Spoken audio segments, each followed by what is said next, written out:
जी, आप श्री प्रदीप कुमार जी हैं और जो जिला स्तर पर माननीय रिस्पेक्टेड जिला पदाधिकारी महोदय की अध्यक्षता में जो जिला पशु क्रूरता निवारण सोसाइटी संचालित है, उसमें आप कार्य समिति के निर्वाचित सदस्य हैं। तो जी बताइएगा कि स्ट्रीट डॉग्स जो बाइट की जो काफ़ी घटनाएं घट रही है, उस घटनाओं से जो लोगों की ज़िंदगी ख़त्म हो जाती है, जो जिन केसेस में डॉग बाइट्स के शिकार में वायरस आ जाता है या किसी कारण ज़िंदगी जिन लोगों की समाप्त होती है, तो सरकार ने तो बहुत अच्छा कार्यक्रम चला रही है कि जो निबंधित जो डॉग्स के ओनर हैं उनको टीकाकरण किया जा रहा है और वह बहुत ही क्रांतिकारी कदम बिहार सरकार की है। लेकिन जो स्ट्रीट डॉग्स हैं उसके लिए आपने उस बैठक में क्या प्रस्ताव रखा था कि यह समस्या जो स्ट्रीट डॉग्स के बाइट्स की है उसको निपटने के लिए क्या आपने सुझाव जी दिया? आज जो विश्व रेबीज दिवस के अवसर पर यह कार्यक्रम टीकाकरण हो रहा है, जिसमें अभी हम सुबह से थे, सर भी बताया कि 69 लोग 100 डोज यहाँ अवेलेबल कराया गया, उसमें 69 डोज अभी तक पड़ चुका है। उसमें 4 डॉग लवर जो है स्ट्रीट डॉग को ही ले गए थे। 4 स्ट्रीट डॉग्स को लाए थे। हाँ, उसका कोई गार्जियन न थे, नहीं, डॉग लवर के नाते 4 लोग उसको स्ट्रीट डॉग को गोदी करके लाया और यहाँ पर टीकाकरण दिया। लेकिन यह ऊँट के मुंह में जीरा का फोड़न है। तो एक लेकिन पॉजिटिव खबर है कि मतलब ये 4 लोग उनके प्रति चिंता, जैसे आप प्रश्न कर रहे हैं, तो उस नाते उस दिन 10वीं आम सभा बैठक हुई थी। 10वीं आम सभा बैठक में माननीय जिलाधिकारी जो अध्यक्ष होते हैं उनके अध्यक्षता में बैठक हुई। उसमें जिला पशुपालन पदाधिकारी, जिला पशु शल्य चिकित्सा पदाधिकारी सर, तीनों अनुमंडल के अनुमंडलाधिकारी, डीडीसी सर और मतलब जितना भी पशु चिकित्सा पदाधिकारी और हमारे सम्मानित लगभग 10-12 सदस्य जो थे एट प्रेजेंट उपस्थित थे।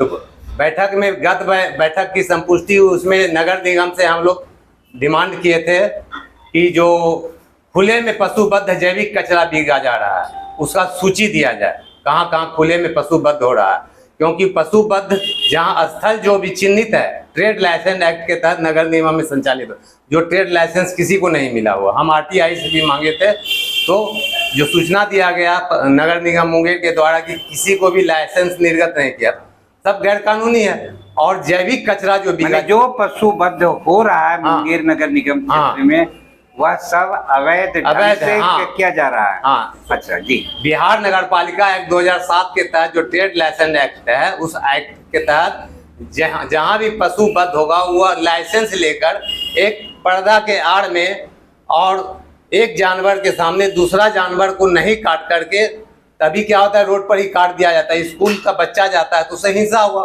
अंतर्राष्ट्रीय हिंसा दिवस गांधी जयंती पर हम मनाने आ रहे हैं, लेकिन खुलेआम हिंसा का प्रदर्शन हो रहा है, यह कहीं से उचित नहीं है। और जैविक कचरा बिकने के कारण जो यहाँ तक कि कोतवाली के सामने जो है वहाँ भी हम लोग मतलब आज से 4-5 साल पहले प्रस्ताव लिए थे। उस प्रस्ताव में कि कोतवाली के आसपास के एरिया में जो राजा बाजार में काट कर बिका जाता है, वहाँ पर कुत्ता का झुंड रहता है, वहाँ से पैदल हम भी जा रहे थे। आज से 3 साल पहले हमको भी रात में काटा, हम 3 सुई जाकर हॉस्पिटल में लिए।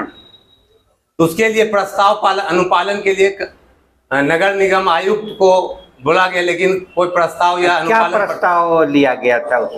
प्रस्ताव लिया गया था कि जो स्ट्रीट डॉग जहाँ प्रस्ताव लिया गया था जो पशुबद्ध स्थल है उसका सूची उपलब्ध कराया और ट्रेड लाइसेंस एक्ट के तहत उसको अनुपालन के लिए बाध्य किया जाए, यानी कि कार्रवाई की जाए जो गलत ढंग से पशुबद्ध स्थल।